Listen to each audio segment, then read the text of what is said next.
ang nag-deliver papunta sa bahay nila Pangulong Bongbong Marcos at Speaker Martin Romualdez mag-insert o magpasok ng 100 billion worth of projects sa BICAM.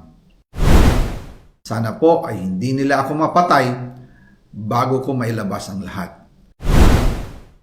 Ginawa ko lang ang utos sa akin, pero ngayon, handa na akong harapin ang lahat. Ginagamit ng administrasyon ang buong resources ng bansa para tumahimik ako. That he will shoot me if I will talk. Gagamitin ako bilang panakipbutas sa kanilang kampanya laban sa korupsyon. Hindi na ako mananahimik, ilalabas ko ang lahat ng katotohanan. May resibo, may ebidensya, at may pangalan. Again, I informed the Speaker and asked clearance about the instructions ng Pangulo. At ang sabi niya, wala tayong magagawa. Kaya po nagtataka ako kung bakit sinasabi ni Pangulo na hindi niya makilala ang budget, samantalang lahat na binawas at dinagdag sa mga ahensya ng gobyerno ay humihingi ng approval sa kanya si Sec Mina Pangandaman. Bago namin ginawa o tinapos ni Senator Chis Escudero during the BICAM. Sinabi pa ni Sec Mina, everything is cleared with the President, basta importante, pasok ang pondo na request ng Pangulo. The following day, sinabi ni Sec Mina, approve na si Presidente BBM sa lahat na binawasan na ahensya.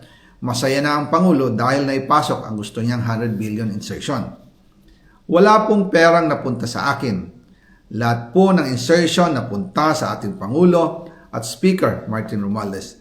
Ako lang at ang aking mga tao, sila Paul Estrada, Mark Tiksay, at ang aking mga security ang nag-deliver papunta sa bahay nila Pangulong Bongbong Marcos at Speaker Martin Romualdez sa North Forbes Park, South Forbes Park hanggang sa Malacanang. Yung mga deliveries po ay merong record ang aking mga tao. Totoo po yung sinasabi ni Orly Gutesa na nag-deliver siya sa Forbes Park. Totoo din po ang sinasabi ni Orly Gutesa na nag-deliver siya sa Malacanang nung siya ay nasa Senado. Para mapatunayan ang mga litrato na deliveries ay ilalabas ko po together with this video.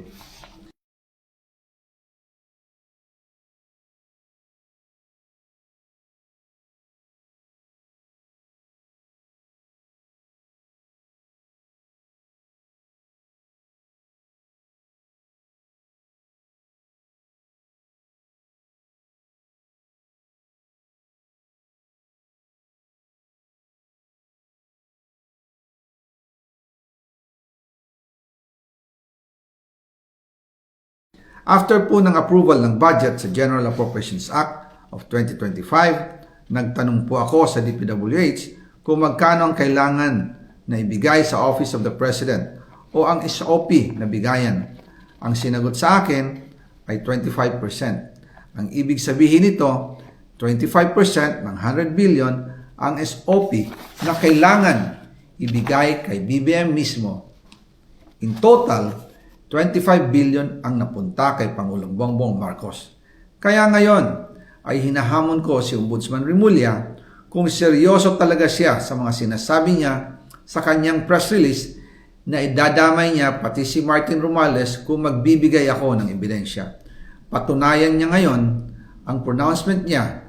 Imbestigahan niya ang fraternity Brad at ang kanyang kaibigan na si Speaker Martin Romualdez kung talagang tutupad siya sa tungkulin niya. Imbestigahan din niya si President Bongbong Marcos. Sabi nga ni BBM nung SONA, let's do it right at mahiya naman kayo, hindi po ba? Nananawagan din po ako sa Senado na imbestigahan ang 100 billion insertion ni Presidente. Alam ko po na hindi gagawin ni Ombudsman Remulla ang hamon ko. Pero magaling ang Senado sa imbestigasyon at ako ay naniniwala na dahil sa kanila, lalabas ang katotohanan.